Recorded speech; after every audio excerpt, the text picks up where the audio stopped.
I'd be very careful if I were you if you were using happiness as your compass to navigate through life.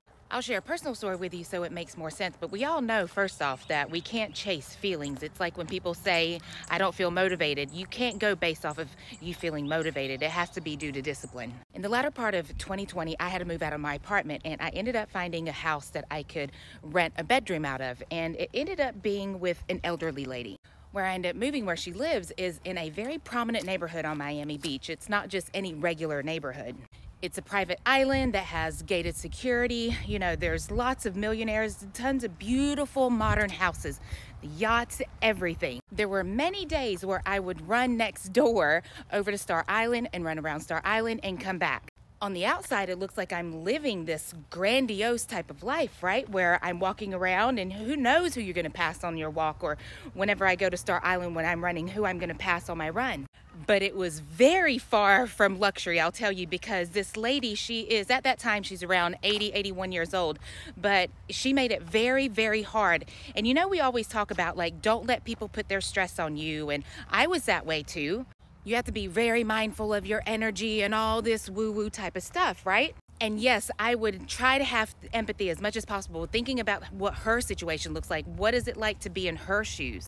But eventually, all of it just completely weighed on me, on top of having to deal with my own life stuff of trying to build my business back up from, you know, when it took a hit during the pandemic, and from all my health issues. And I want my own place again. I want a place of peace. I want my sanctuary. After being there for almost a year, I finally left, and I ended up taking an apartment that I knew was way above my means. But I subscribe to the new age messaging of, if you were given the opportunity, then, you know, the universe will make it happen. The money will show up. The money did not show up. And not only that, would you know that mold ended up showing up underneath the sink? Yes, mold is chasing me. Then the homeowner that I'm renting from is completely irresponsible. I tell her that, you know, the oven's not working. There's many things that ended up not working. So she says, okay, well, if you can take it for just a little while I get my maintenance guy to get there, then we'll go ahead and take some of the monthly rent off. So I was like, okay, cool. None of it ever got fixed. I ended up having to adapt to the situations. But at the end of, I think, maybe like 8 months, I ended up having to move out because I couldn't afford it.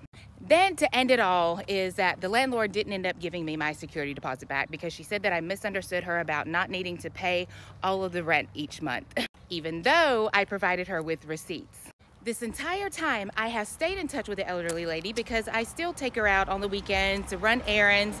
We go have lunch. We stay in touch.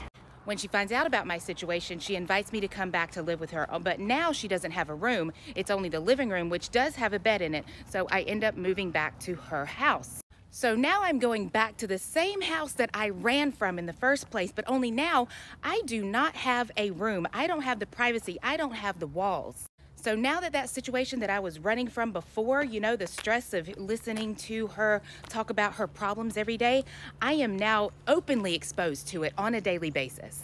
I will admittingly tell you guys that I was not a nice person. I let the messaging of the world talk about how I needed to focus on my mental happiness. I need to shield people who were, you know, putting their energy, the weight of their problems on me. At this time, I'm not realizing that there's a lesson in this and that I have not picked up on the lesson. Therefore, that's why it keeps getting worse and worse for me. Although I am still being provided for, I still have a roof over my head. I still have food to eat. And it's not like this place that I'm living in is like somewhere in a bad neighborhood. No.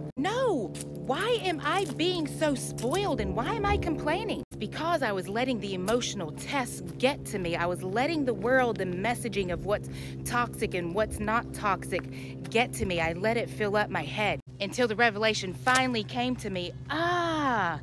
There is something deeper here. I am not paying attention to what my purpose is to be here. I'm letting the emotions, my emotions guide me. And I keep running due to the fact that I'm not happy, that the situations are not making me happy.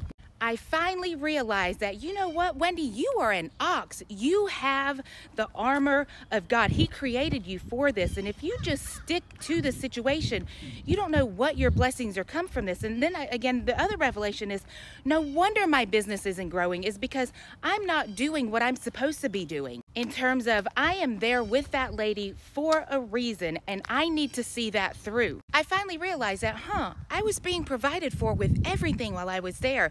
It was when I let my emotions guide me, be my compass, that everything just went completely off kilter. So I'm going back to that situation, the end of December, before the new year, to see, okay, did I finally get my lesson, God? Am I supposed to be here? I'm gonna see if that's what the lesson is. I'm completely convicted in the fact that that is the whole purpose that I'm supposed to be there, is to help take care of this lady. And she mentions it multiple times. You're such a big help whenever you're here. But again, I just tell her, listen, I can't take on your stress every day. I'm not nice by telling her that. Now that I've gotten back to having a more intimate relationship with God, rather, should I say, this is the most intimate relationship that I've had on God, like needing to rely on Him for everything. I know now that I can go back to that situation and trust and believe that I have the armor, that anytime that I feel the weight of her stress or anything like that, I need to just pray about it, pray for the strength. Go to Him when I need the spiritual encouragement, and let's see what happens. Because there is some reason my life has been a living hell ever since the pandemic and I moved in with that lady. Not saying again that it's due to her. There is just some lesson there that I am not getting. I know it was long and it was more so meant for you too, but hopefully at least maybe just one or two people listen to it. And those one or two people that have listened to this, I hope that it has maybe helped you in some way. And while you're at it, go follow me on YouTube, because that's where I really want to grow at. But I will keep you guys posted on everything. We'll see if my life changes, if my business changes. We'll see what happens. And who knows even how long it will take for it to change.